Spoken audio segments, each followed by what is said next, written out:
Bom dia, a paz do Senhor. Estávamos escutando a Cassiane, né? Eu amo a Cassiane. De vez em quando, tá umas lutas, eu ponho a Cassiane e falo, vou colocar a Cassiane lá para cantar, para louvar e vamos, né? Para frente, que o Senhor está conosco, né? Nas lutas, nas batalhas. Eu tenho uma irmã lá em Curitiba que a gente fala que ela está sempre em luta, ela está sempre em batalha. Ela arruma, se não tem batalha, ela arruma uma batalha. Mas realmente, nos nossos dias, está uma luta, né? Está uma batalha. Muitas coisas que têm acontecido. Mas vamos abrir as nossas Bíblias aí para a gente fazer uma devocional. João, capítulo 15. Hoje é o nosso culto de missões. Vamos estar falando sobre a igreja perseguida, no segundo momento, após o louvor. Então, por isso que eu estou assim, vestida, linda, maravilhosa, de africana, porque a gente vai estar falando um pouquinho da Etiópia, né? O vídeo vai estar mostrando.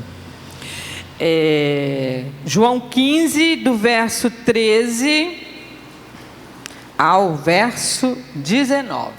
Amém?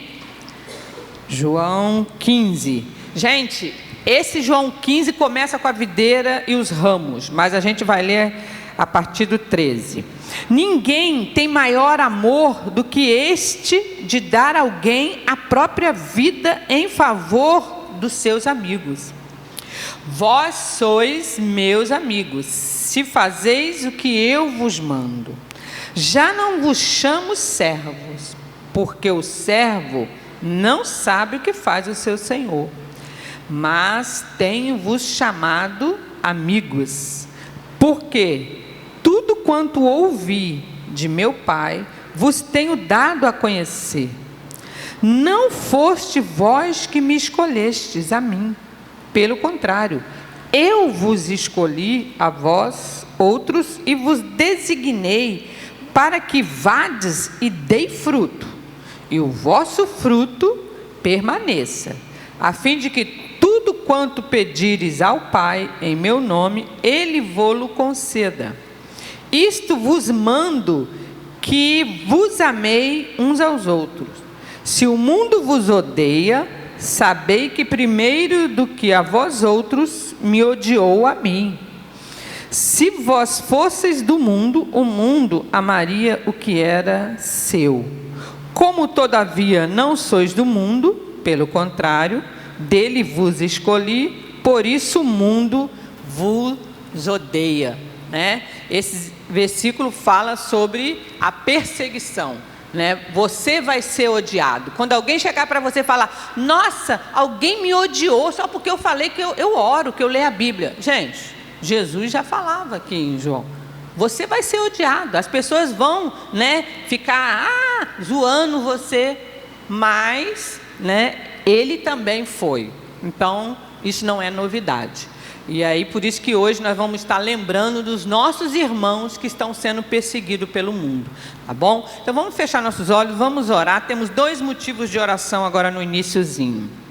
Senhor, em nome de Jesus, muito obrigado a Deus por essa manhã, por esse tema, Deus, de perseguidos. Jesus já nos ensinou. A perseguição veio desde lá do Éden. Mas o Senhor é aquele que está conosco em todas as perseguições. Muito obrigado por essa manhã. Muito obrigado pela tua igreja estar com as portas abertas, Senhor. Que bom ver a porta aberta, mas com tranquilidade e com cuidados. Muito obrigado, Senhor. Porque o Senhor está aqui presente com o teu Espírito Santo. Nós queremos colocar agora, Senhor, a vida da Dudu, que vai estar viajando agora à tarde. Toma, Senhor, o avião ali, o piloto, todo esse translado até Recife, Senhor. Abençoa a Dudu, Pai, que vai fazer essa viagem, que é um sonho que ela estava orando tanto. Guarda a Dudu ali em toda a trajetória dela, em todo o tempo que ela vai estar com a família dela. Que o Senhor coloque a sua mão protegendo a Dudu, Senhor. Eu lembro quando a Nayane viajou e foi para a Bahia, e o Senhor guardou e protegeu, e a Nayane voltou bem.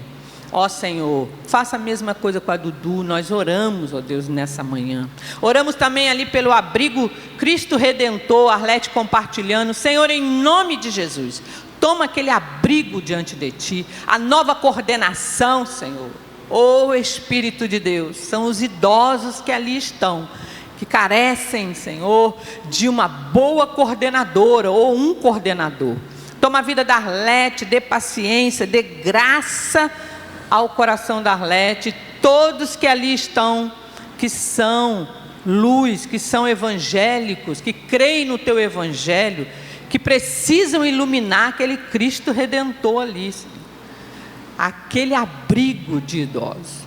Nós oramos nessa manhã, colocando diante de Ti essa intercessão já, Senhor, porque sabemos que o Senhor está ouvindo as nossas intercessões. Oramos assim, agradecidos, no nome de Jesus.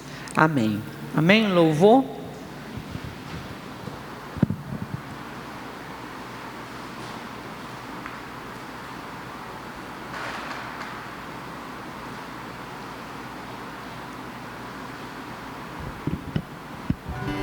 Bom dia, irmãos, graça e paz. Vamos louvar a Deus com contentamento. Fiquem à vontade, quem quiser fique em pé ou continua sentado, a forma que você quiser louvar a Deus.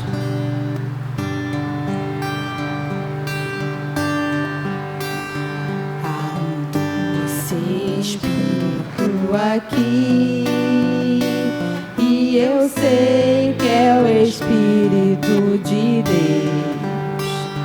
Já podemos todos perceber a presença de Jesus, o Salvador. Doce presença, presença santa, vem sobre nós, enchendo-nos do Teu poder. Te adoraremos por Tua presença aqui, e que renovará os nossos corações. Louvado seja o Senhor.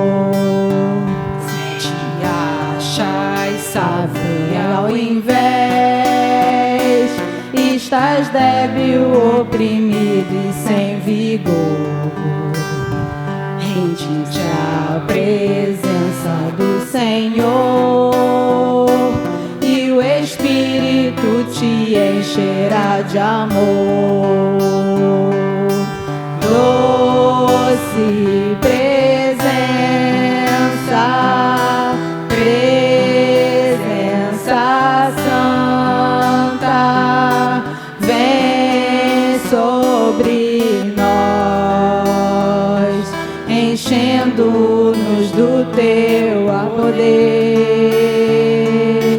Te adoraremos por Tua presença aqui, e que renovará os nossos corações.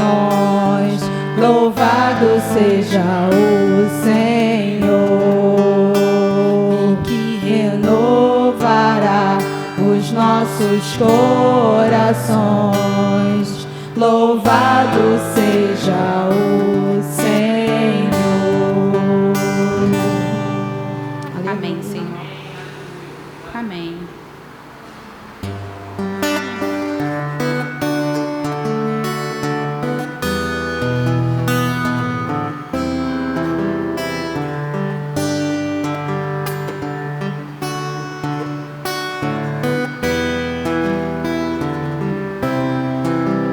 Eis-me aqui outra vez, diante de Ti abro meu coração, meu clamor. Tu escutas e fazes cair as barreiras em mim. És fiel, Senhor, e dizes palavras de amor, esperança sem fim. Ao sentir o teu toque, por tua bondade libertas meu ser no calor deste lugar. Eu venho me derramar, dizer que te amo, me derramar, dizer te preciso, me derramar, dizer te sou grato, me derramar, dizer que és formoso.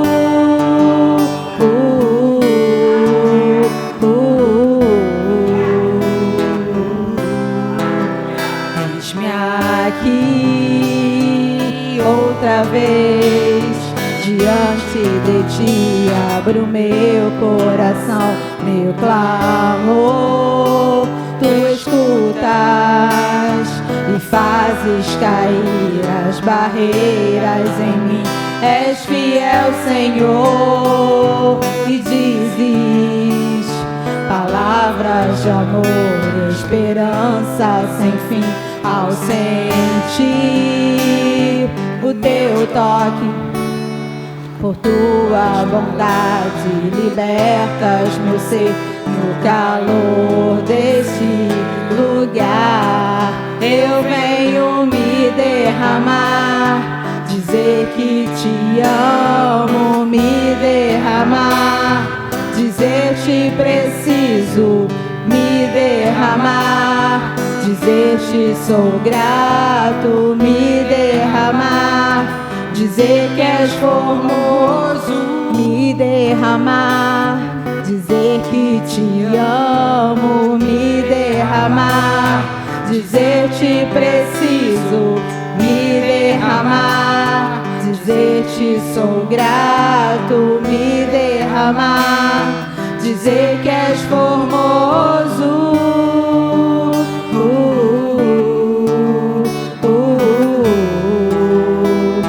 Dizer que és formoso.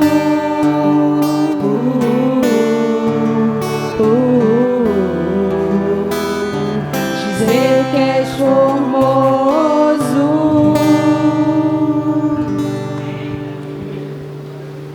Graça e paz, queridos. Que Deus abençoe a sua vida de maneira rica e abundante. João Pedro, que coisa mais fofa. Vocês podem se assentar um minutinho. Eu quero ler um texto bíblico com vocês, Filipenses capítulo 4, a partir do verso 10. Filipenses capítulo 4, a partir do verso 10.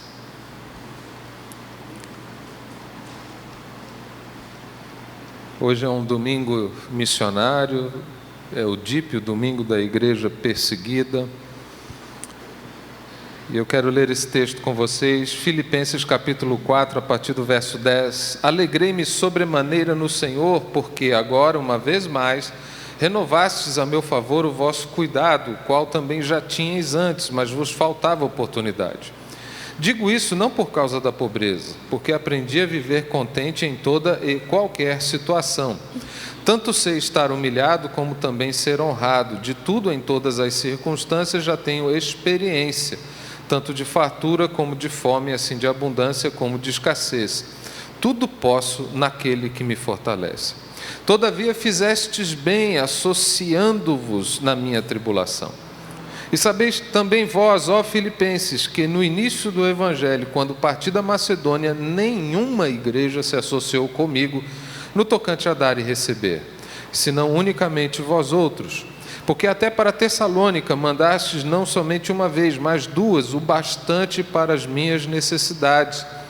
Não que eu procure o donativo, mas o que realmente me interessa é o fruto que aumente o vosso crédito. Recebi tudo e tenho abundância, estou suprido desde que Epafrodito me passou as mãos, o que me veio da vossa parte como aroma suave, como sacrifício aceitável e aprazível a Deus. E o meu Deus, segundo a sua riqueza em glória, há de suprir em Cristo Jesus cada uma de vossas necessidades. Ora, a nosso Deus e Pai seja a glória pelos séculos dos séculos. Amém. Amém, queridos? Eu queria rapidamente só chamar a sua atenção para algumas coisas que esse texto nos fala. Fiquem tranquilos, eu não vou pregar nesse texto. Isso é só uma pequena reflexão, não é? Aqui nós estamos vendo a relação do apóstolo Paulo com a igreja de Filipos. Ele que havia sido o pastor fundador daquela igreja e que agora estava, não é, dando continuidade no seu ministério em outras áreas, em outras regiões.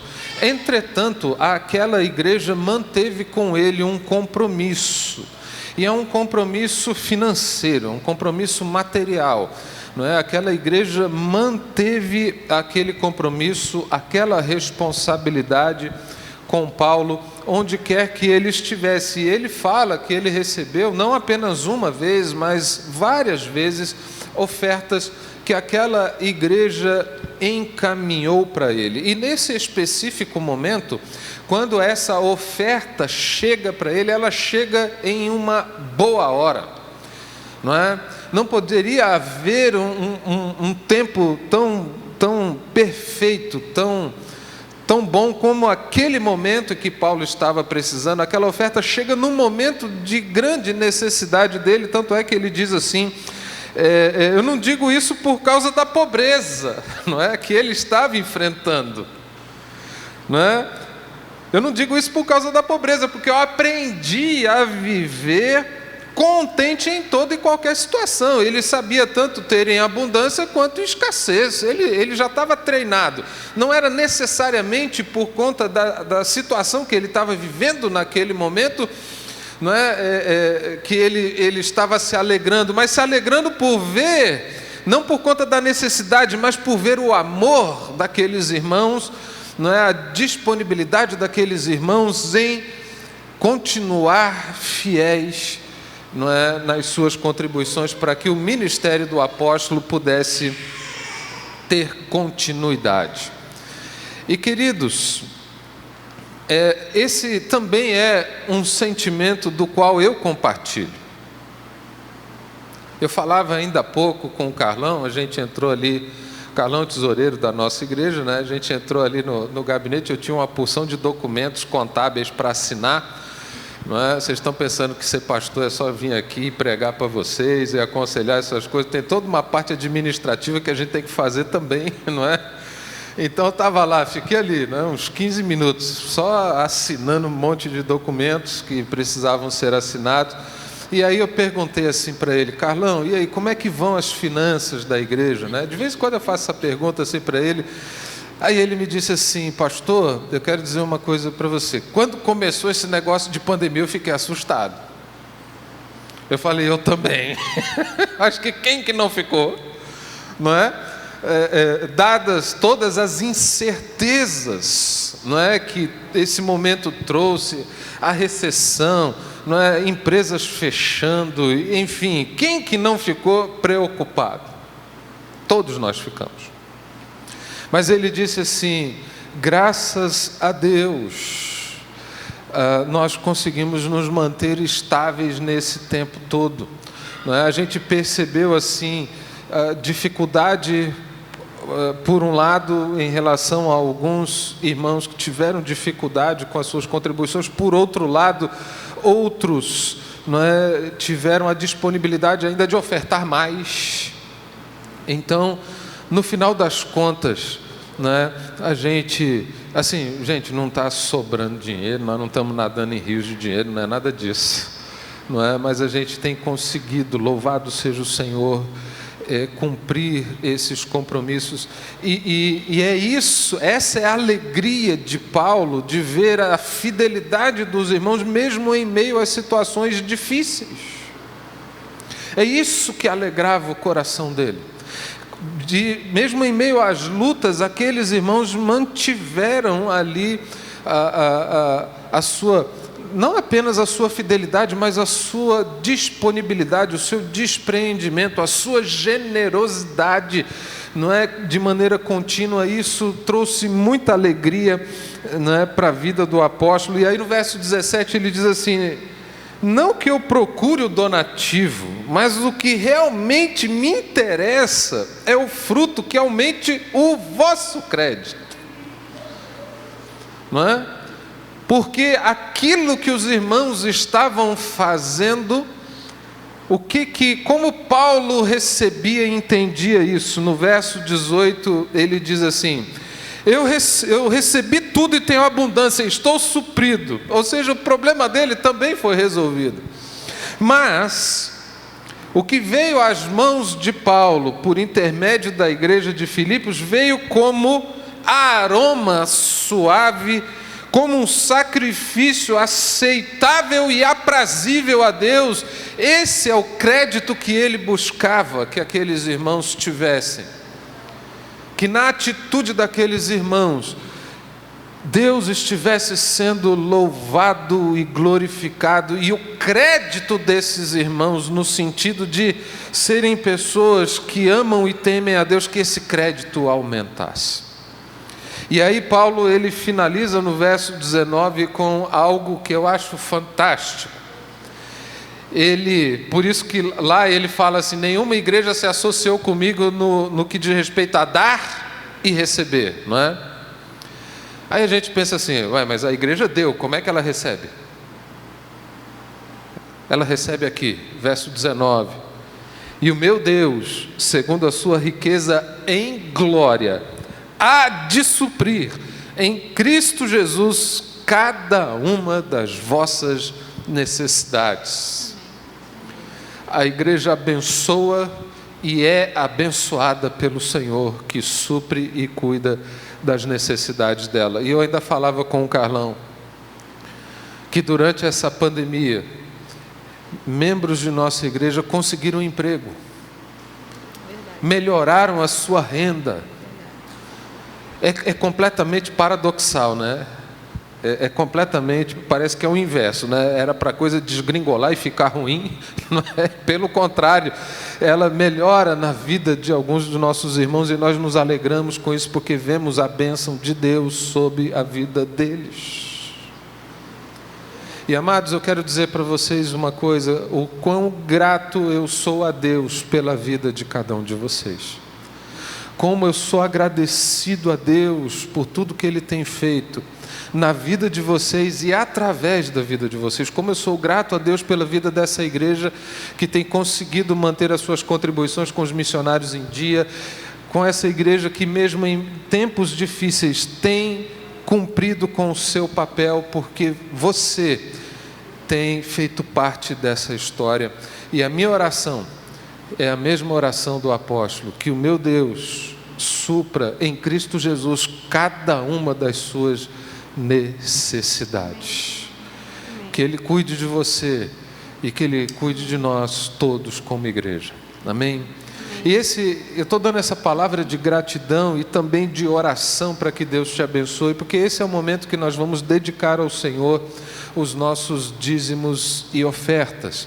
Não é? Você que está nos acompanhando aí de casa pela internet, vai estar aí já no rodapé do seu vídeo as informações. Você pode acessar o seu internet banking e fazer aí a sua transferência, ou você pode usar aí, não é, o QR Code do PicPay para você também fazer as suas contribuições. Eu só quero lembrar a todos que nós continuamos aí com a nossa campanha das cestas básicas. Graças a Deus o número de pessoas necessitadas deu uma diminuída, porque com a economia, né, abrindo um pouquinho, as pessoas que tinham seus contratos de trabalho suspensos já voltaram a trabalhar. Então a gente já teve uma pequena diminuição, e isso é bom, né? Graças a Deus. E eu louvo a Deus porque durante esses meses nós tivemos o privilégio de abençoar muitas famílias, e continuamos aí contando com a tua generosidade, com o teu desprendimento, não é? Com a tua possibilidade de ajudar o próximo, né? Eu queria orar, e logo após essa oração nós vamos louvar ao Senhor. Você que está aqui presente, não é? Você tem os envelopes aí diante de você, você não precisa sair do seu lugar. Um diácono ou diaconisa vai, não é, aí até você para recolher. Você pode ficar tranquilo, a gente quer evitar que você circule muito, não é? E evitar aí algum tipo de aglomeração. Vamos orar. Pai, obrigado porque temos percebido isso a cada dia. Apesar da pobreza, apesar das dificuldades, apesar das lutas, apesar de todas as adversidades, o Senhor tem cuidado de nós. E em momentos oportunos, aquele recurso que precisávamos, ele chega. E nós te agradecemos por isso. Te louvamos, porque cada necessidade que temos, o Senhor tem suprido. Eu tenho as minhas necessidades e as apresento diante do Senhor. O Senhor conhece cada uma delas. O Senhor sabe exatamente de tudo aquilo que eu preciso, assim como cada pessoa que aqui está, o Senhor também sabe o que cada uma delas precisa. E eu oro, Pai, para que o Senhor nos supra, como sempre tem suprido. Ó Deus, em Cristo Jesus, todas as nossas necessidades. E assim, Pai, nós queremos, nesse momento em que vamos dedicar ao Senhor como um aroma suave, como uma oferta agradável a Deus, os nossos dízimos e ofertas, nós queremos fazer isso com louvor nos lábios e no coração, gratos ao Senhor por tudo que o Senhor tem feito. Receba, Pai, nesse momento as nossas contribuições como esse aroma diante do Senhor, aceitável, como um culto que dedicamos a Ti. É a oração, Pai, que nós fazemos no nome de Jesus. Amém e amém. Vamos louvar o Senhor, e você pode ter a oportunidade de ofertar, se assim você desejar. Ó Deus, Tu és o meu Deus forte, o grande El Shaddai, todo-poderoso Adonai. Teu nome é maravilhoso, conselheiro, príncipe da paz, Yeshua Yamashia, Deus Emanuel, o pastor de Israel, o guarda de Sião, a brilhante estrela da manhã. Jesus, Teu nome é precioso, meu Senhor e Cristo, o nome sobre todos pelo qual existo. Jireh, Deus da minha provisão. Shalom, o Senhor é a minha paz. Chamar, Deus presente sempre está. É o Elion, outro igual não há. Jeová Rafa, meu Senhor, que cura toda dor. Tsequenu Yahvé, minha justiça é. Elohim, Elohim, Deus, no controle está, meu Deus, tudo governa. Jeová Rafa, meu Senhor, que cura toda dor. Tsequenu Yahvé, minha justiça é. Elohim, Elohim, Deus, no controle está, meu Deus, tudo governa. O pastor de Israel, o guarda de Sião, a brilhante estrela da manhã. Jesus, Teu nome é precioso, meu Senhor e Cristo, o nome sobre todos pelo qual existo. Jireh, o Deus da minha provisão. Shalom, o Senhor é a minha paz. Chamar,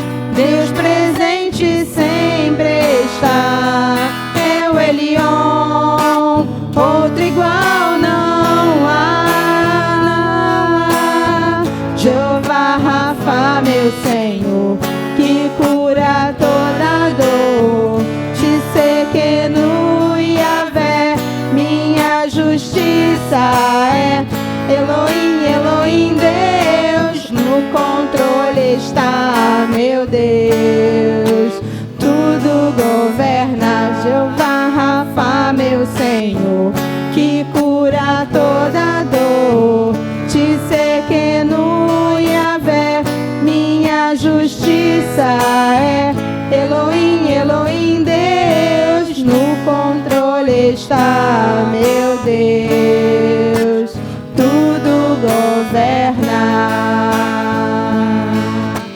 no controle está, meu Deus. Tudo governa. Amém.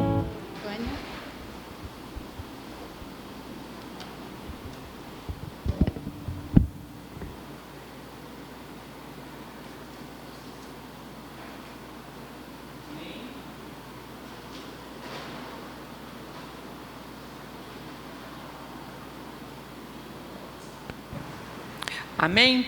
Nós vamos passar agora o videozinho que vai falar sobre a perseguição na Etiópia. Manda aí, Jamile. Você é separado da sua família, você se sente triste e sem esperança.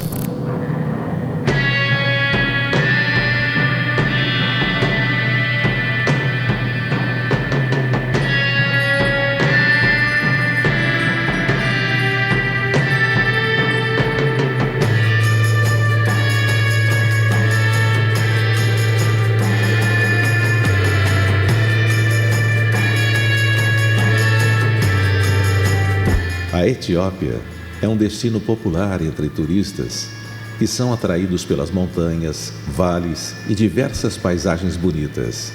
Mas viver em uma terra seca e bruta como essa, muitas vezes pode ser difícil, especialmente se você é abandonado pela sua família e o resto da comunidade.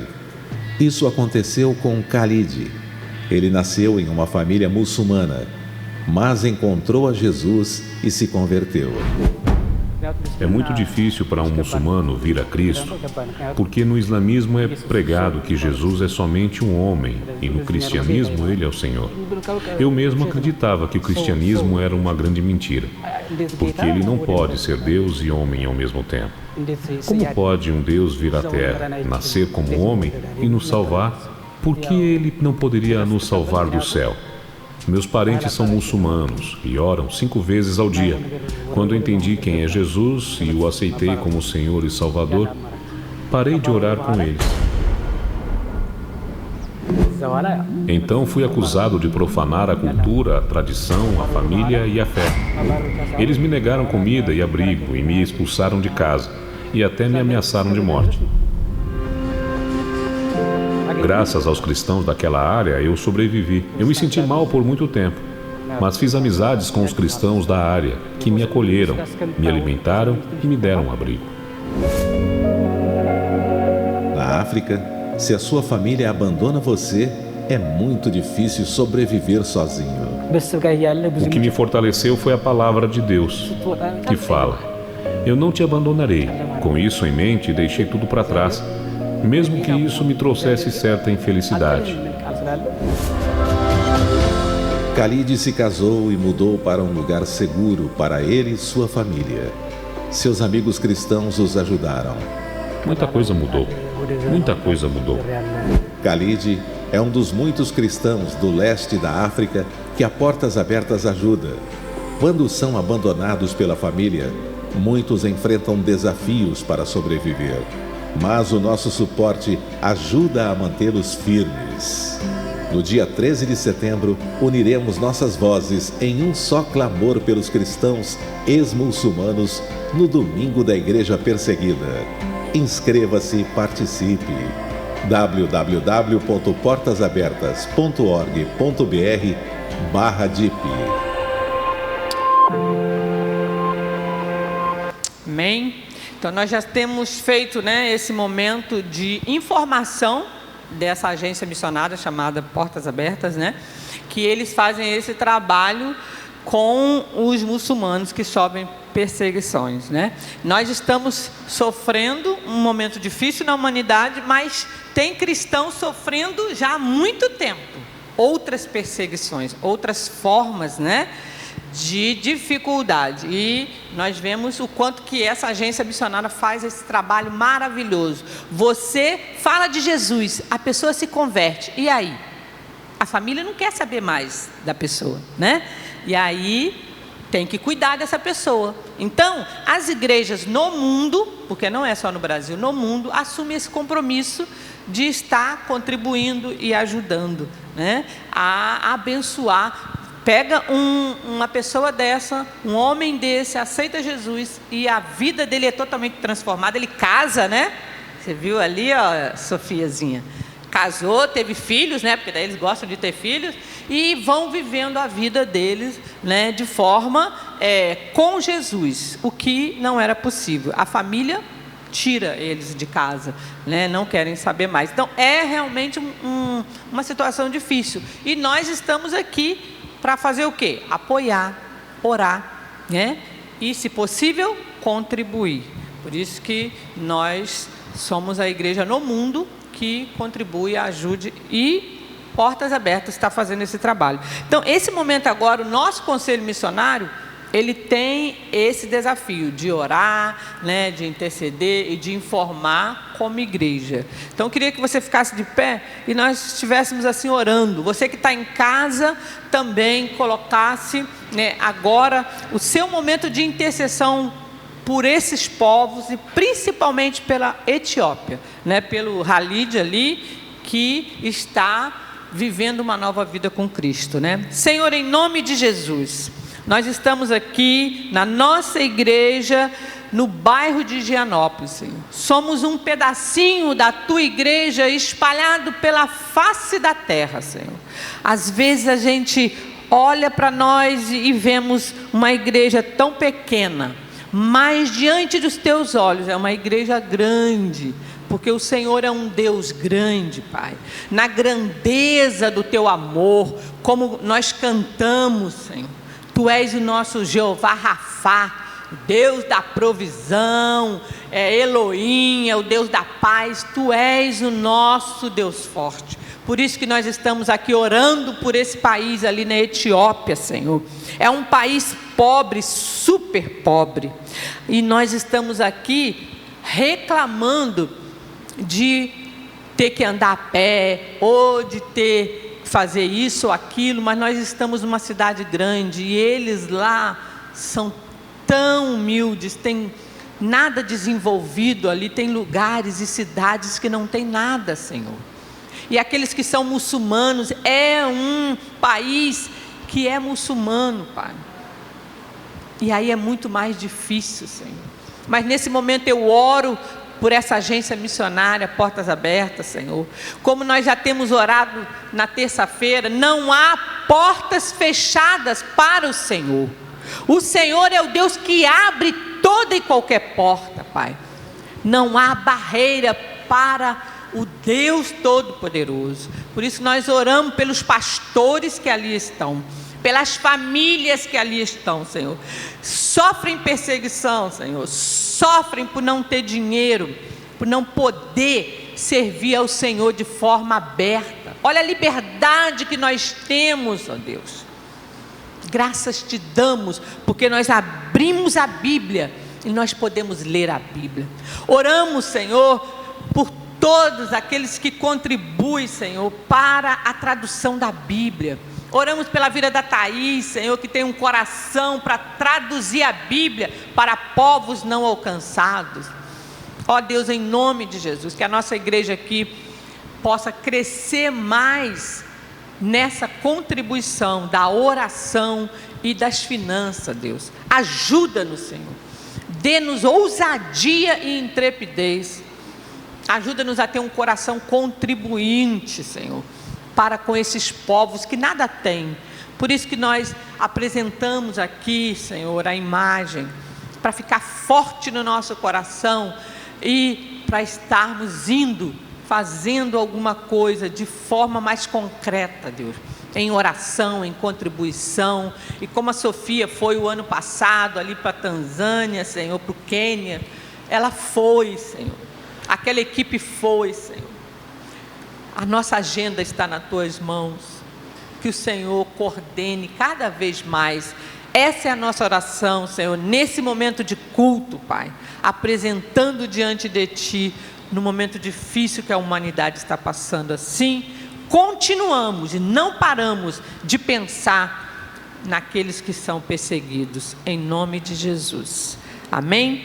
Que Deus continue nos abençoando, e eu creio que continua, amém?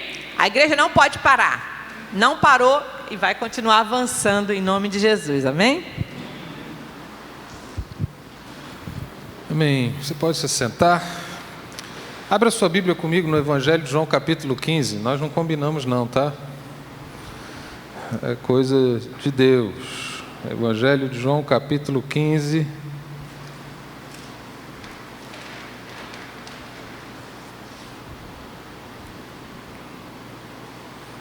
Nós vamos ler a partir do verso 1.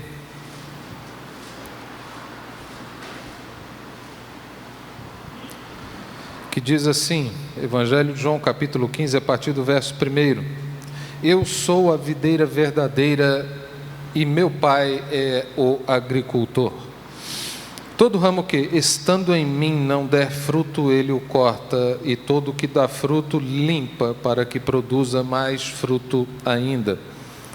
Vós já estáis limpos pela palavra que vos tenho falado. Permanecei em mim, e eu permanecerei em vós. Como não pode o ramo produzir fruto de si mesmo, se não permanecer na videira, assim nem vós o podeis dar, se não permanecerdes em mim. Eu sou a videira, vós os ramos. Quem permanece em mim e eu nele, esse dá muito fruto, porque sem mim nada podeis fazer. Se alguém não permanecer em mim, será lançado fora à semelhança do ramo e secará, e o apanham e lançam no fogo e o queimam. Se permanecerdes em mim, as minhas palavras permanecerem em vós, pedireis o que quiserdes e vos será feito. Nisto é glorificado meu Pai, em que deis muito fruto, e assim vos tornareis meus discípulos. Como o Pai me amou, também eu vos amei, permanecei no meu amor. Se guardardes os meus mandamentos, permanecereis no meu amor, assim como também eu tenho guardado os mandamentos de meu Pai, e no seu amor permaneço. Tenho-vos dito estas coisas para que o meu gozo esteja em vós e o vosso gozo seja completo. O meu mandamento é este, que vos ameis uns aos outros, assim como eu vos amei. Ninguém tem maior amor do que este, de dar a alguém a própria vida em favor dos seus amigos. Vós sois meus amigos, se fazeis o que eu vos mando. Já não vos chamo servos, porque o servo não sabe o que faz o seu senhor. Mas tenho-vos chamado amigos, porque tudo quanto ouvi de meu Pai vos tenho dado a conhecer. Não fostes vós que me escolhestes a mim, pelo contrário, eu vos escolhi a vós outros, e vos designei para que vades e deis fruto, e o vosso fruto permaneça, a fim de que tudo quanto pedirdes ao Pai em meu nome, Ele vô-lo conceda. Isto vos mando, que vos ameis uns aos outros. Se o mundo vos odeia, sabei que primeiro do que a vós outros me odiou a mim. Se vós fosseis do mundo, o mundo amaria o que era seu, como, todavia, não sois do mundo, pelo contrário, dele vos escolhi, por isso o mundo vos odeia. Lembrai-vos da palavra que eu vos disse, já não é o servo maior que o seu senhor. Se me perseguiram a mim, também perseguirão a vós outros. Se guardaram a minha palavra, também guardarão a vossa. Tudo isto, porém, vos farão por causa do meu nome, porquanto não conhecem aquele que me enviou. Se eu não viera, nem lhes houvera falado, pecado não teriam, mas agora não tem desculpa do seu pecado. Quem me odeia, odeia também a meu Pai. Se eu não tivesse feito entre eles tais obras, quais nenhum outro fez, pecado não teriam, mas agora não somente eles têm visto, mas também odiado, tanto a mim como a meu Pai. Isto, porém, é para que se cumpra a palavra escrita na lei: odiaram-me sem motivo. Quando, porém, vier o Consolador de que eu vos enviarei da parte do Pai, o Espírito da verdade que dele procede, esse dará testemunho de mim, e vós também testemunhareis, porque estáis comigo desde o princípio. Amém? O capítulo todo, eu espero que eu consiga cobrir todo ele com objetividade nessa manhã. Amém? Queridos, é bom a gente notar aqui de cara uma coisa importante, não é? Essa fala de Jesus com os seus discípulos, ela se dá imediatamente após a última Páscoa que ele celebrou com eles. Isso significa que Jesus está muito próximo de cumprir com a sua missão, que era ir para a cruz, não é? E morrer no meu e no seu lugar, para que pudéssemos ser salvos. E ele gasta esses últimos momentos com os seus discípulos, com aqueles que haviam caminhado com ele pelos últimos 3 anos e meio aproximadamente. E ele gasta esses momentos finais com os seus discípulos com o objetivo de completar, por assim dizer, de completar o seu treinamento, não é? De completar, não é? Com eles ali todas aquelas instruções que ele vinha dando. Mas eu gostaria de observar com vocês agora algo super interessante. É que todo esse momento que ele se configura no capítulo 15, ele está completamente fundamentado, totalmente fundamentado, no relacionamento que Jesus tinha com os seus discípulos. E é com fundamento, com base nisso, que ele discorre todas essas palavras do capítulo 15, e tem algumas coisas que eu gostaria de observar com você, mas eu quero que você entenda que, olhando para o relacionamento de Jesus com os discípulos, é que nós percebemos a característica fundamental da igreja de Jesus. Compreende?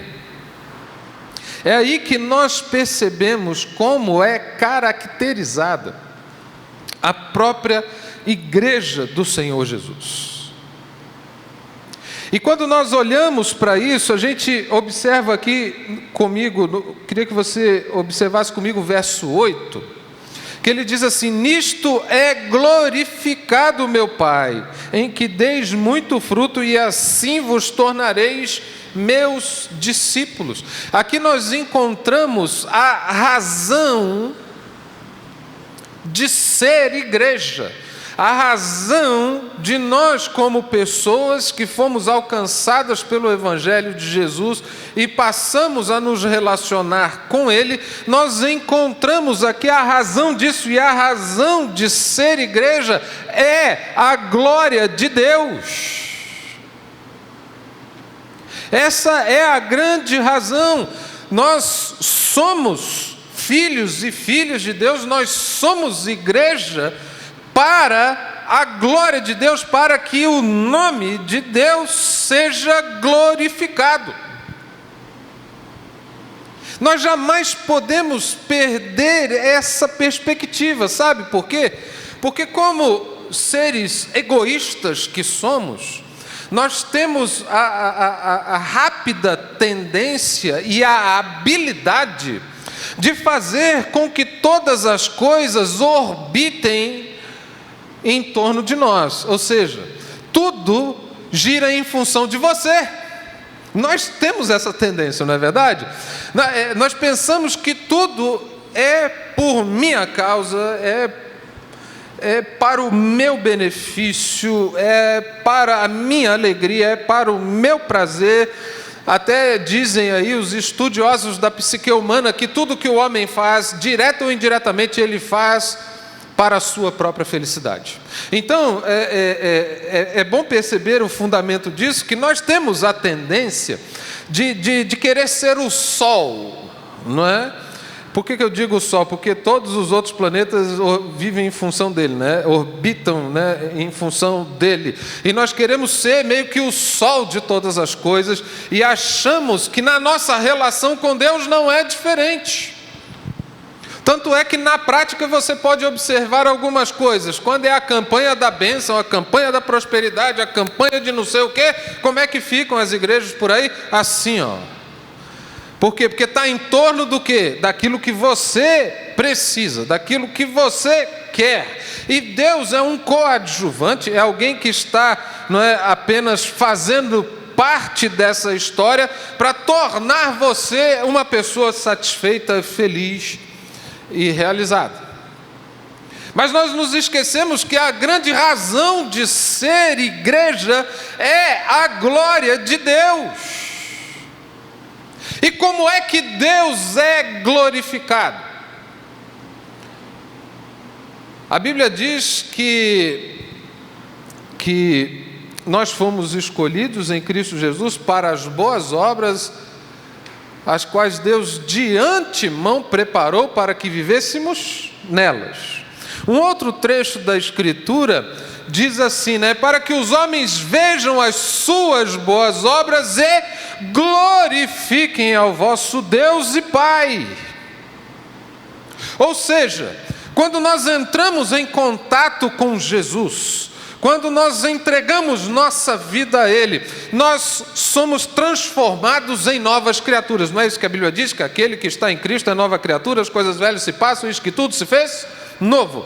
Você então passa a viver o projeto de Deus que Ele preparou para você antes da fundação do século, para que você ande e viva de maneira distinta. E essa sua forma de viver, transformado, nova criatura, ela glorifica a Deus, porque ela manifesta o poder de Deus, ela manifesta a graça de Deus, ela manifesta a misericórdia de Deus, ela manifesta a justiça de Deus, ela manifesta o amor de Deus para com um ser pecador que foi transformado por todas essas palavras que acabei de dizer quando entra em contato com Jesus.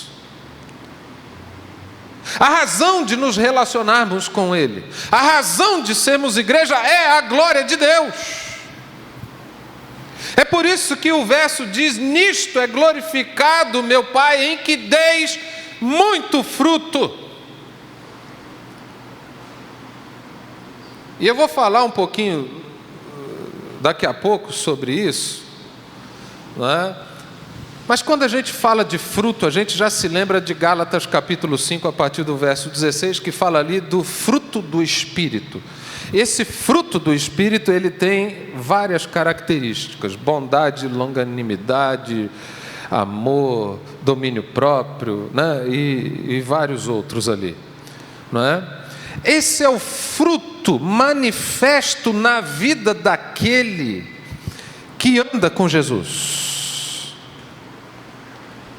Mas também tem o fruto, por assim dizer, também tem o fruto do pecado, não tem? Tem o fruto da carne: inimizade, orgia, porfia, difamação, fofocada, e aí vai mais uma lista enorme que Gálatas fala para a gente. Esse é o fruto, é o resultado de uma vida de alguém que não anda na presença de Jesus, e isso não glorifica a Deus. Mas essa vida que apresenta no seu dia a dia, apresenta essas características, essa é uma vida que louva a Deus, que glorifica o Senhor. Infelizmente, muitos que são intitulados como seguidores de Cristo têm vivido de maneira que as suas atitudes, ao invés de glorificar a Deus, elas difamam o bom nome de Deus. Elas trazem escândalo. E algumas questões práticas aqui para que você entenda que a razão de ser igreja é a glória de Deus. Em primeiro lugar, você precisa observar que o aproximar-se de Deus inevitavelmente transforma a tua vida. A proposta do Evangelho é essa: aquele que está em Cristo é nova criatura. Uma vez eu preguei sobre isso, muitos anos atrás, e eu disse assim: olha, se você não deseja passar por uma transformação de vida total e completa, então você está perdendo o seu tempo e você está no lugar errado. Se você quer continuar da mesma maneira como você vivia, essa não é a proposta de Jesus para você. E a Bíblia diz que nós vamos sendo transformados de glória em glória, não é isso? A nossa vida vai mudando, vai glorificando o Senhor, a nossa vida vai mudando, vai glorificando o Senhor. Isso me chama a atenção para um outro detalhe, não é? Até para que você não se sinta aí num estado muito difícil, muito deplorável, né? Porque você, quando se aproxima de Deus, você percebe as suas próprias falhas. Isso te leva a ter uma experiência de crise, sim, mas também te leva a ter a oportunidade, como Isaías capítulo 6, de ser tocado pelo anjo de Deus e ter o teu pecado, a tua iniquidade purificada, de você ser transformado. E esse texto que eu acabei de citar, ele mostra para a gente que isso é um processo na nossa vida contínuo. Logo, para que Deus seja glorificado na sua vida, você precisa viver de maneira contínua esse crescimento, esse aprofundamento do teu relacionamento com Deus, essa mudança que vai acontecendo na sua vida gradativamente. Eu já sirvo a Jesus há muitos anos e eu continuo sendo transformado. Eu continuo me surpreendendo com a beleza, com a graça do caráter de Deus a cada dia. Eu não posso jamais afirmar que eu já sei tudo. O próprio apóstolo Paulo disse que, olha, eu esqueço das coisas que para trás ficam e prossigo para o alvo, prossigo para frente. Ele diz: eu não julgo ter alcançado a perfeição, mas eu continuo, eu estou avançando. Então, quando a gente vive para a glória de Deus, nós precisamos viver em constante crescimento, irmãos. Essa é uma outra aplicação. A gente precisa viver em constante crescimento, em constante aprofundamento da nossa relação com Ele. Vamos viver, né, num ciclo de crise e transformação.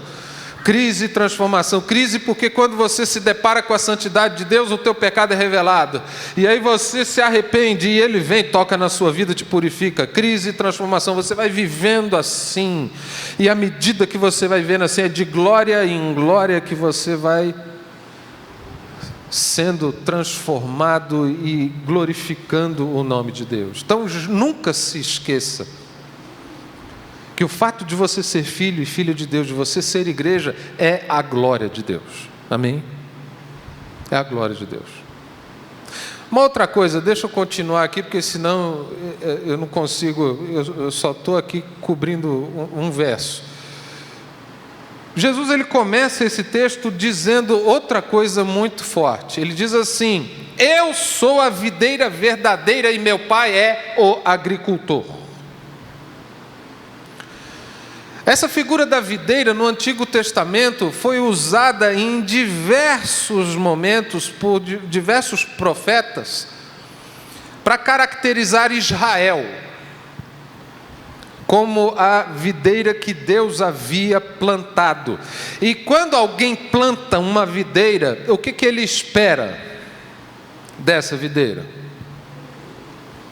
Ele espera que ela produza uvas, não é? Uva é usada para alimentar, não é? Mas também é usada para fazer vinho. ele está pensando nisso. E num texto, se eu não me engano, de Isaías, fala da frustração de Deus em relação a Israel como videira. Porque diz lá que ele preparou o solo, fez tudo o que precisaria ser feito, boas sementes, tudo direitinho. Ele esperava que desse uvas boas, mas deu uvas bravas, uvas ruins, uvas que não servem para aquele propósito. E aí, se você continuar lendo o texto, você vai ver lá que ele esperava de Israel justiça e ele estava vendo injustiça. Ele esperava de Israel algumas coisas e o que ele estava vendo era exatamente o oposto. E é por isso que Israel então entrou naquele período que a gente conhece aí como cativeiro babilônico, não é, como uma forma de Deus tratar a nação por causa disso. E aqui Jesus está dizendo o seguinte: eu sou a videira verdadeira. E aqui a gente começa a perceber outra coisa muito importante, queridos. A gente começa a ter uma noção aqui muito interessante. Eu falei aqui, a razão de sermos igreja é a glória de Deus. E agora, eu quero falar de algo que pode parecer sinônimo, mas não é. Não é? Eu quero fundamentar com vocês que relação é essa que nos torna igreja.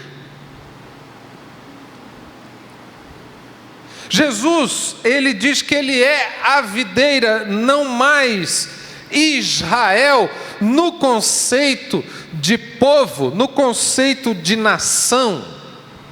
E nesse conceito de povo e de nação, o que acontece? Se você nasceu israelita, não é? Você herda por nascimento, não é?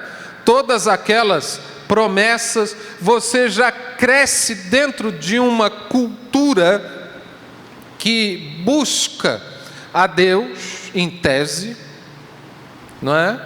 Você percebe que é uma questão, um tipo de relação muito mais institucional. Porque é uma coisa que você herda, algo que você herda não necessariamente é algo que você escolheu.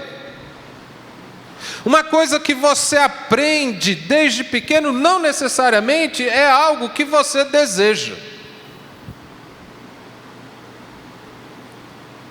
E quando Jesus ele muda completamente esse paradigma, ele diz: eu sou a videira. Ele está dizendo: olha, não é mais institucional.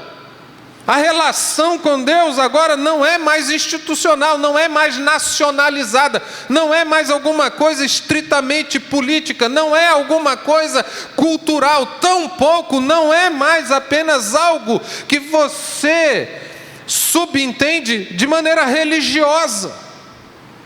É algo estritamente relacional. E isso é uma mudança de paradigma enorme, enorme, não é? A gente não costuma dizer que filho de peixe, peixinho é, mas quantos de nós não percebemos que filho de crente não é crentinho? Não é? Filho de pastor não é pastorzinho. Infelizmente existem muitos filhos de pastores que não querem nem saber de igreja, tampouco querem conversa com Jesus. Tem muitos filhos de crente que assim também são. Gente traumatizada, sequelada, e eu quero dizer que não são traumatizados e sequelados por causa de Jesus, são traumatizados e sequelados por causa da religiosidade. São traumatizados e sequelados por causa da religião que se impõe com seus ritos, com as suas regras, não é? Com o seu legalismo. E isso é que fere, isso é que machuca, isso é que afasta. E Jesus, quando ele quebra esse paradigma, ele está dizendo: não é mais alguma coisa que você herda, é algo que você escolhe. não é mais alguma coisa institucional e religiosa, ela é estritamente relacional. Eu sou a videira verdadeira. E ele veio exatamente para estabelecer esse fundamento do relacionamento da igreja, de filhos e filhas com o seu pai, com o seu Deus, porque aquele modelo de videira falhou, não supriu as expectativas de Deus. E quando você lê lá Crônicas, Reis, existem frases lá assim que se repetem, né? Entrou o rei tal e fez o que era mal aos olhos do Senhor, e o povo pecou pior do que tinha feito antes. E você vai vendo isso se repetindo, se repetindo, se repetindo, porque não é mais assim. Jesus certa vez confrontou eles e falou assim: vocês estão dizendo que vocês são filhos de Abraão, que vocês são israelitas, e não é por aí não. Não é quem é simplesmente de nascimento, mas é aquele que entregou sua vida. Então é relacional, gente. Por isso que ele disse, né, eu sou a videira, e todo ramo que estiver ligado a mim, né, esse dá fruto. E se tiver ramo que está ligado a mim, mas não dá fruto, ele corta. Isso significa o seguinte, que a mesma vida que há na videira é a vida que existe nos ramos. Essa é uma relação de fé. Jesus, no capítulo 17, o verso 3, ele diz assim: a vida eterna é esta, que te conheçam a ti, o único e verdadeiro Deus, e a Jesus Cristo, a quem enviaste. O que é a vida eterna? Conhecer. O que é a vida eterna? Se relacionar. O que é a vida eterna?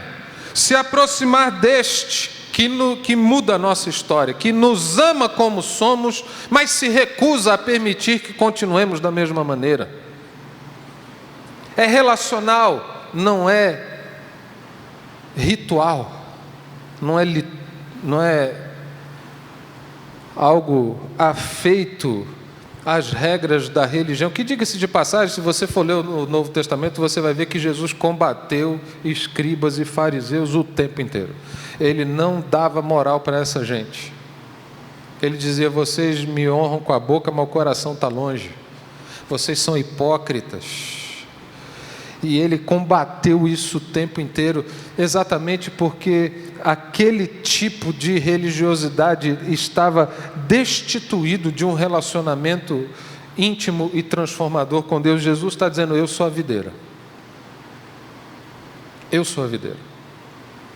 Então eu falei para vocês aqui agora da razão, eu falei aqui do que fundamenta, não é, o que é essa relação nossa com Ele como igreja. Ela é relacional, não é institucional, é algo espiritual, não é religioso. Mas aí agora a gente precisa enxergar qual é o propósito disso. Qual é o propósito de ser igreja? Qual é o propósito dessa relação que nós estabelecemos com Ele? Lembram-se que eu tinha falado que a gente ia comentar um pouquinho sobre o lance de dar fruto? Não é? O que se espera de uma videira é que ela produza uvas. Essas uvas servem para alimento, servem para fazer vinho, enfim. Eu disse para vocês que a gente ia chegar nisso, e agora nós vamos entrar nessa questão de maneira mais pormenorizada. Quando ele está dizendo aqui: nisto é glorificado o meu Pai, em que deis muito fruto. Depois você percebe todo o texto aqui, o próprio verso 2, ele está dizendo: o ramo que estando em mim não der fruto, ele o corta, e todo o que dá fruto limpa, para que produza mais fruto ainda, e vós já estáis limpos pela palavra que eu vos tenho falado. Então você precisa observar que o grande propósito de ser igreja, eu falei que a razão é a glória de Deus. Eu falei que o fundamento dessa relação não é institucional, é relacional, não é religioso, não é ritualístico. Jesus mudou, quebrou esse paradigma. A vida eterna é que a gente o conheça. E o propósito de nos aproximarmos desse Deus, de sermos transformados por Ele, você pode imaginar, não, a gente se aproxima para ser transformado, mas aí você é o fim em si mesmo, e não é. O propósito disso é que você dê muito fruto, porque só assim Deus vai ser glorificado.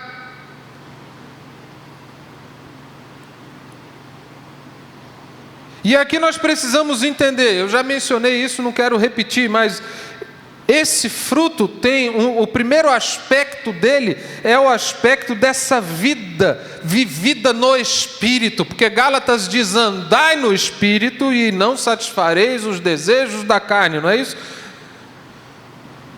Esse fruto é resultado de uma vida no Espírito, de uma vida de relacionamento com Ele, e esse fruto é caracterizado por essa vida transformada, uma vida que manifesta bondade, uma vida que manifesta todas aquelas características que podemos ler em Gálatas capítulo 5. Infelizmente, muitos param por aí. Muitos entendem, muitos anelam, muitos desejam que a coisa pare por aí. Basta você ser um bom crente, digamos assim. Basta que a sua vida, ela dê, de alguma maneira, um bom testemunho, que tá bom, né? Você é um cara, né? Como diz aqui no Rio de Janeiro, eu não mato, não roubo, não cheiro, não fumo, tá bom. Não é? Aí alguns pensam assim, não, poxa, eu não faço mal para ninguém, eu sou comprometido com a minha igreja, eu faço parte de um ministério, eu contribuo, eu estou lá nas programações, eu não falto, tá bom. Eu não arrumo confusão com ninguém, tá ótimo. Não é? Olha, aí se a gente apertar um pouquinho, pegar aquela lista ali de Gálatas 5, mas vem cá, você tem essas características na sua vida? Mais ou menos, mas tá bom. Nem todas, não, mas tá bom, estou contente com isso. Muitas às vezes param, estacionam aí. Só que lembra que eu estava falando para vocês lá no início? Nós estamos conversando com quem? A respeito de quem? Nós estamos falando dos discípulos que Jesus treinou. O que esses homens fizeram além de serem tremendamente transformados por Jesus? O que eles fizeram durante aqueles 3 anos e meio com Jesus? Jesus não os separou, não os enviou de 2 em 2 num dado momento para que eles fizessem o quê? Chegassem lá para o pessoal e falassem assim, olha aí gente, vamos viver aqui um tempinho com vocês, olhem bastante para a nossa vida, que aí vocês vão entender o que Deus tem para vocês e vão continuar a vida deles normal. Não, não foi isso que eles fizeram. Eles pregaram o Evangelho. Pregaram com as suas vidas, com as suas atitudes, mas também de forma intencional com as suas palavras. Você presta atenção numa coisa, o fruto da videira é para ela mesma? O fruto da videira é para ela mesma? É a própria videira que produz e consome o seu fruto e ela vira um fim em si mesmo? Não, o fruto é para outros. O alimento é para outros. O vinho que alegra, que cura, é para outros. A nossa vida é fundamentada dessa maneira. Esse é o propósito. É por isso que quando a gente lê lá no verso 16, Jesus afirmando assim, vocês não me escolheram não, fui eu que escolhi vocês e vos designei. Aí ele usa uma palavra, para que vocês vão e deem fruto. E aí é onde a gente faz uma conexão desse ir com os textos, todos os textos da grande comissão, Mateus 28, Marcos 16, enfim, a gente observa essa questão que está intrínseca nisso. E se não bastasse, se eu não precisasse fazer exegese, uma análise desse texto, né, de trazer esse sentido à luz, bastava eu olhar para a vida dos discípulos. O que eles fizeram enquanto estavam com Jesus e depois que Jesus foi levado aos céus? O que esses homens fizeram? Viveram as suas vidas de maneira normal? Iam lá na sinagoga uma vez por semana e está tudo certo? Não, não foi isso que eles fizeram. Esses homens mudaram a história. Esses homens foram instrumentos de Deus para mudar o mundo. A igreja existe para a glória de Deus, para que esse Deus seja glorificado. E esse Deus é glorificado quando nós damos fruto, quando a nossa vida manifesta de maneira explícita o que é andar com Deus. E quando a nossa vida manifesta de forma ainda mais explícita as palavras de Pedro, quando havia sido preso depois da cura daquele coxo, daquele enfermo, ele dizia assim: julgai vós se é justo obedecer antes a vós do que a Deus, porque nós não podemos deixar de falar daquilo que temos visto, daquilo que temos ouvido, daquilo que temos presenciado. Não tem como nós deixarmos de falar disso. Não tem condição.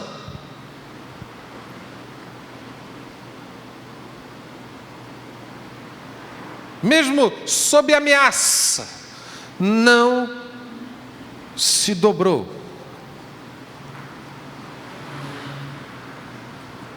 E queridos, hoje nós temos muitos irmãos e irmãs ao redor do mundo sendo ameaçados, com a sua vida ameaçada de morte. Muitos morrem, mas não se dobram diante do que se propõe no Evangelho de Jesus. Continuam dando testemunho, não se calam. Aqui na nossa realidade não há uma perseguição violenta, mas há uma religiosidade que tem afastado as pessoas de Deus. Há uma superficialidade no relacionamento que tem mantido essas pessoas infrutíferas. E eu quero aproveitar os poucos minutos que tenho aqui para continuar com vocês numa coisa. Esse verso diz assim: todo ramo que estando em mim não der fruto, ele o corta. E todo ramo que, estando em mim, dá fruto, ele o limpa para que produza mais fruto ainda. Irmãos, esse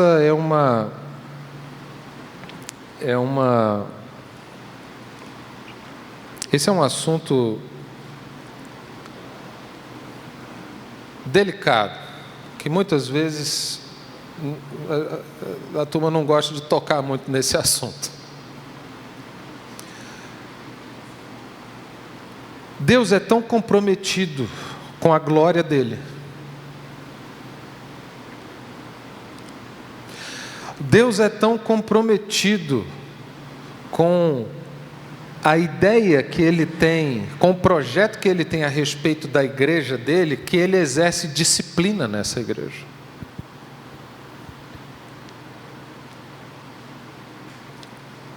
E aqui nós temos, você lê alguns capítulos antes, o capítulo 13, o verso 21 diz assim: ditas essas coisas, Jesus angustiou-se em espírito e afirmou: em verdade vos digo que um dentre vós me trairá.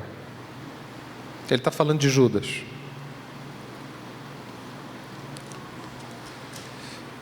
Preste atenção, Judas era um dos apóstolos. Judas ouviu todos os ensinos que aqueles apóstolos ouviram. Judas esteve em todos os lugares com Jesus que aqueles outros homens estiveram. Judas até desfrutava, diga-se de passagem, de uma confiança um pouco mais elevada do que os outros, porque Judas é que tomava conta do dinheiro que mantinha a equipe de Jesus. E lendo sobre Judas, eu percebi que os evangelistas usam expressões diferentes. Judas que o traía. Percebe que está num tempo contínuo. Outros dizem que o traiu, e outros o que o trairia, né? Colocando isso num futuro pretérito ali. Vai acontecer, né? Enfim. E aí eu comecei a perceber o seguinte: algumas coisas que eu queria que você observasse. Nós vamos ter na igreja, queridos, não só nessa, como em qualquer outra, nós vamos ter Judas no nosso meio. Como a Bíblia diz, tem o trigo e tem o joio. Não é? Embora o contexto ali seja o mundo, mas a gente também observa essa realidade dentro das nossas próprias comunidades de fé.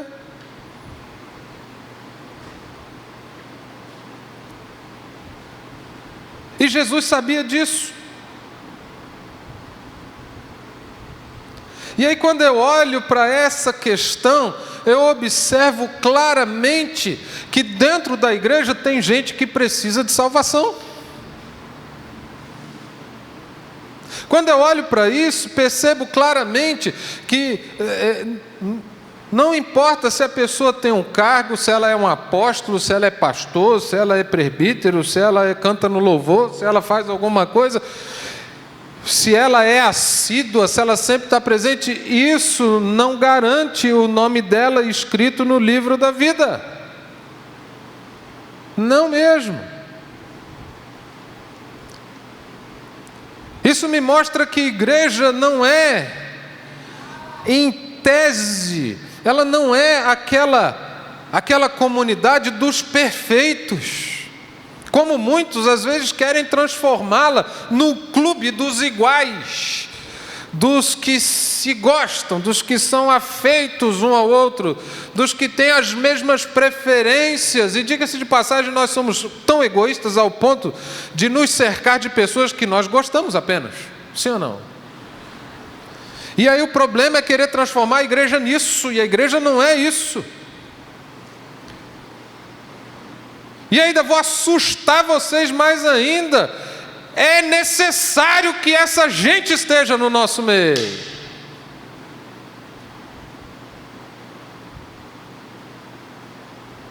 Judas cumpriu um propósito. Por mais que talvez você não goste da ideia, mas é fato.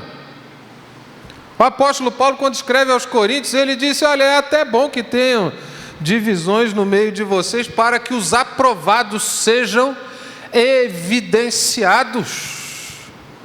Existe propósito para isso, mas não se engane, Deus disciplina. Ele disciplina.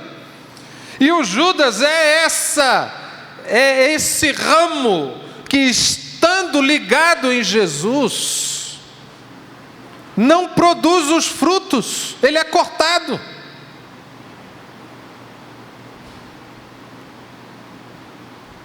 Estar na igreja assiduamente não garante a você a entrada no céu, hein? Mas o relacionamento com Jesus, sim. Isso sim é a sua garantia.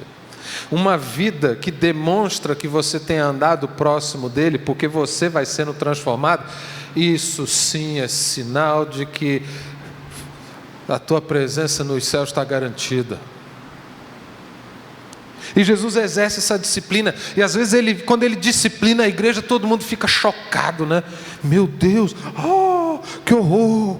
Meu Deus, que isso? Nossa, eu jamais imaginava. Ai, meu Deus, o mundo vai acabar. Vai não, é Jesus disciplinando a igreja dele, porque ele tem compromisso com essa igreja, porque ela vai cumprir o propósito dele. É por isso que ele a disciplina. E às vezes passa aquele vento, né? Vento não, passa um tornado, né? Revira tudo e leva uma porção e você fica, meu Deus, o que foi isso? A igreja é dele, ele é quem cuida dela e ele a disciplina. Agora, essa disciplina não é só para tirar as varas infrutíferas, não, né? Os ramos infrutíferos, não. Também existe a disciplina para com aqueles que dão fruto. Diz aqui, mas a palavra é outra, a palavra é poda, não é? É tirar o excesso, tirar o que atrapalha, para quê? Para que frutifique mais, para que dê mais fruto. E às vezes você ouve uma palavra dessa que ela pega, né, com uma faca, entra dentro de você, dói pra caramba, né? E cutuca, e você, meu Deus, você entra em crise, e você, eu queria ouvir outra coisa. É essa palavra limpando você, para você produzir mais fruto ainda, porque a sua vida, ela tem a razão de ser, que é glorificar o nome de Deus. É por isso que Ele te limpa. É por isso que às vezes, né, você está ali na sua leitura, no seu tempo de oração, e parece que o Espírito Santo te pega assim pelo colarinho e faz assim, bate um monte na sua cara, que você fica até atordoado e fala, meu Deus, o que foi isso? Às vezes você escuta uma palavra daquela que é só pescotapa, né? Sabe como é que é pescotapa? É aquele que faz assim, pô, aí você fica até atordoado. Não é? E fala, cara, o que é isso, meu Deus, que palavra dura. Não tem palavra dura ou palavra mole, tem a palavra de Deus, que ela vem para você, não é? Naquele momento que você está precisando. E isso é para te lapidar, para te tornar um ramo melhor, para melhorar, para potencializar a vida de Deus que flui em você. É para isso. É para isso que ele exerce disciplina. E aqui, queridos, eu quero dizer o seguinte, com base, né, nessas duas características de disciplina que eu estou colocando aqui para vocês. Igreja não é lugar para consumidor religioso. Gente que só quer, sabe, sugar, receber.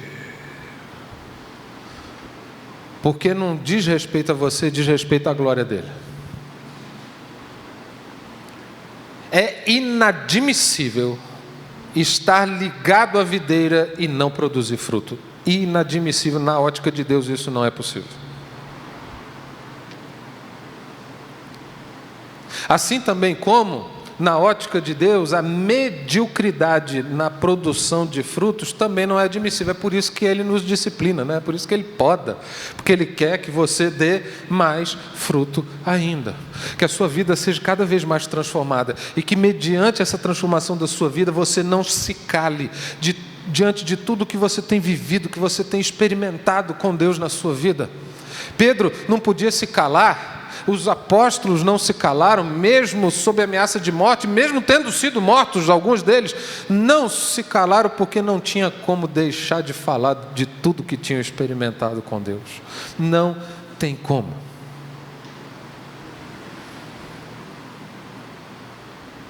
E quando você recebe uma bênção de Deus, quando a sua vida é mudada, é transformada, o que você faz? Fecha a boca?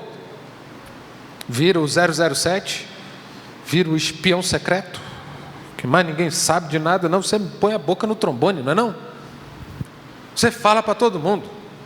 Você conta para todo mundo. É assim que deve ser. E queridos, eu vou precisar encerrar aqui. Eu queria falar ainda do tipo de relacionamento que deve preponderar na igreja. Eu ainda queria falar algumas outras coisas, mas eu acho que eu vou ter que fazer a mensagem número 2, porque hoje não cabe. Hoje não dá mais, é muita informação na tua cabeça, não dá mais. Saia daqui entendendo o seguinte: a razão de você ser igreja, de você se relacionar com Deus, é a glória dele. Amém? A glória dele. é para que o nome dele seja glorificado.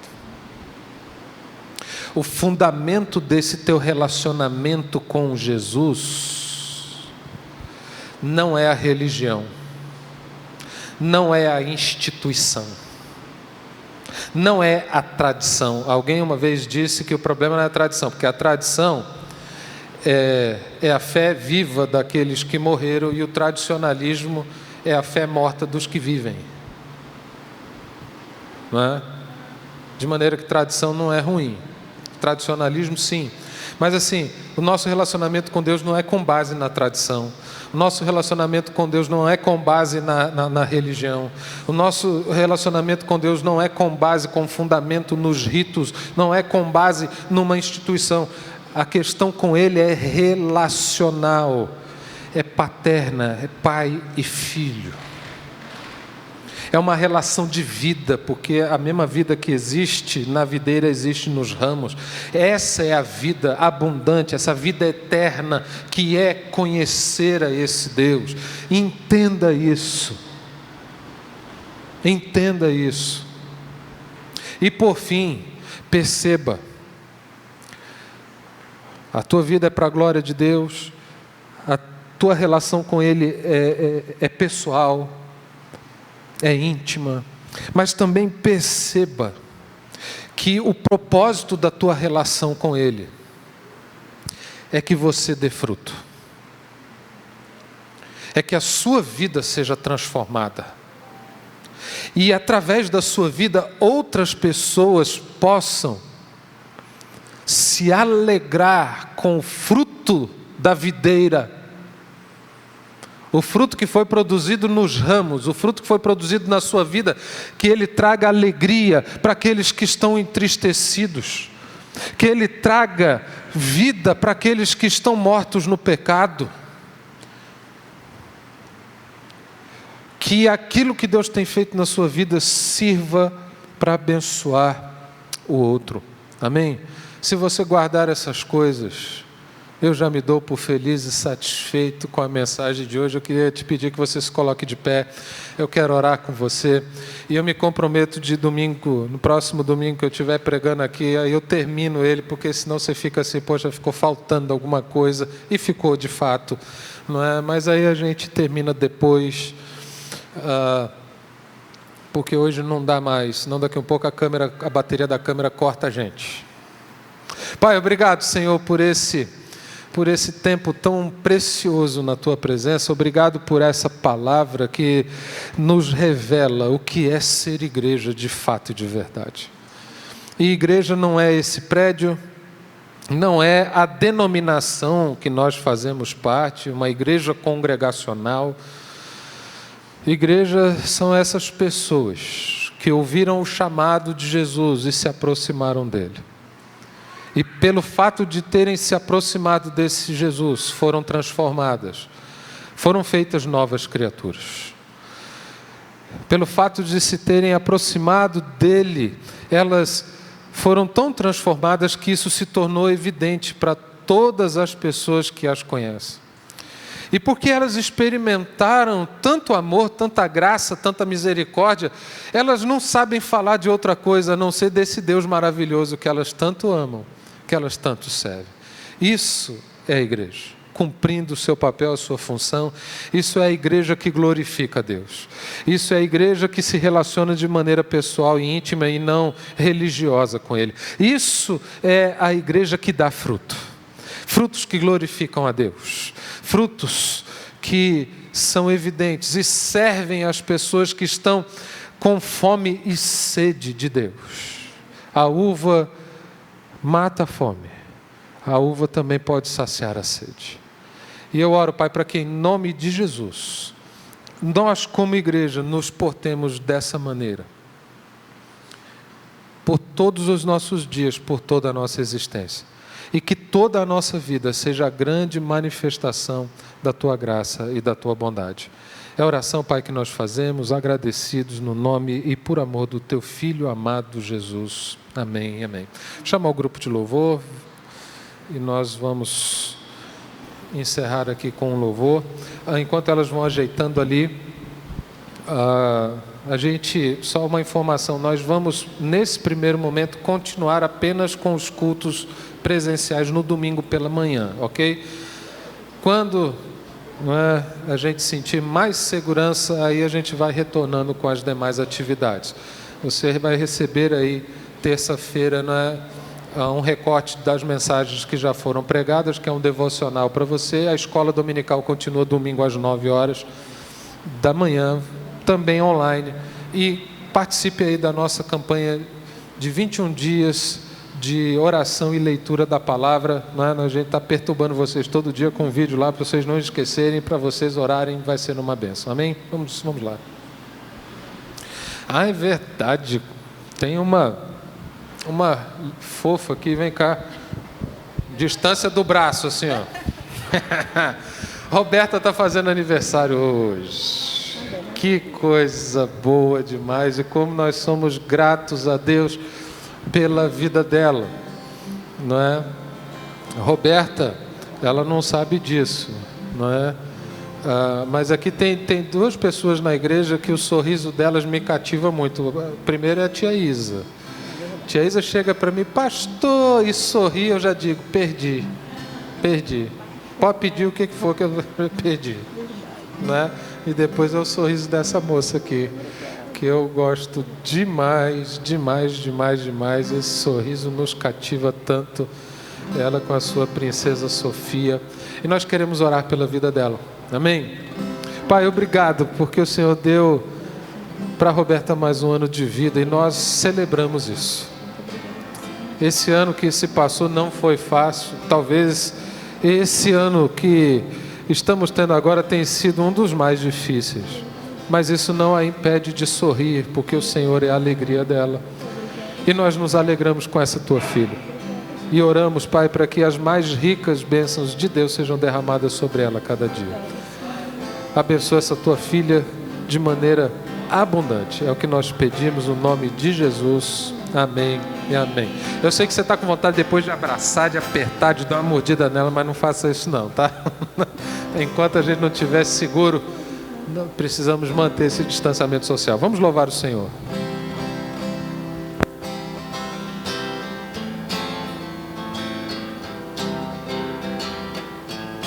Tá com som não.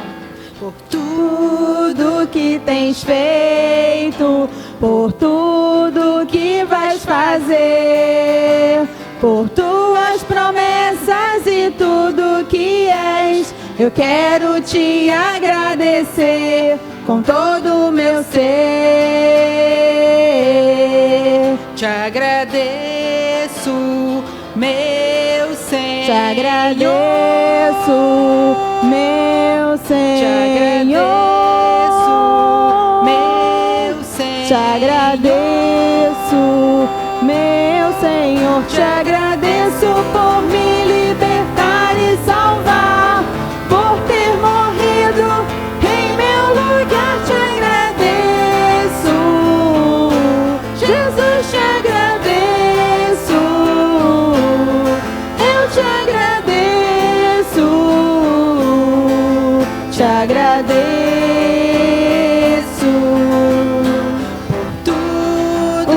Tens feito, por tudo que vais fazer, por tuas promessas e tudo que és, eu quero te agradecer com todo o meu ser.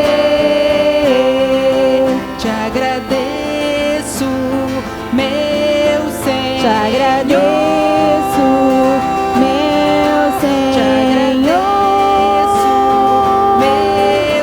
Te agradeço, meu Senhor. Te agradeço por me libertar e salvar, por ter morrido em meu lugar. Te agradeço, Jesus, te agradeço.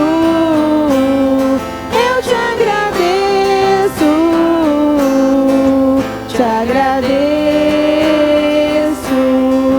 te agradeço. Por me libertar e salvar, por ter morrido em meu lugar. Te agradeço, Jesus, te agradeço.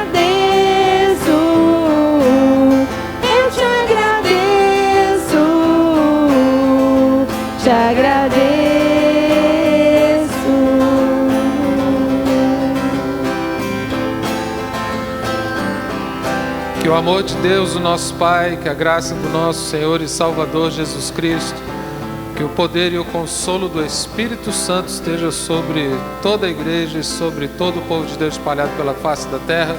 E a igreja diga amém e amém. Deus abençoe vocês. A gente se vê aí no próximo domingo.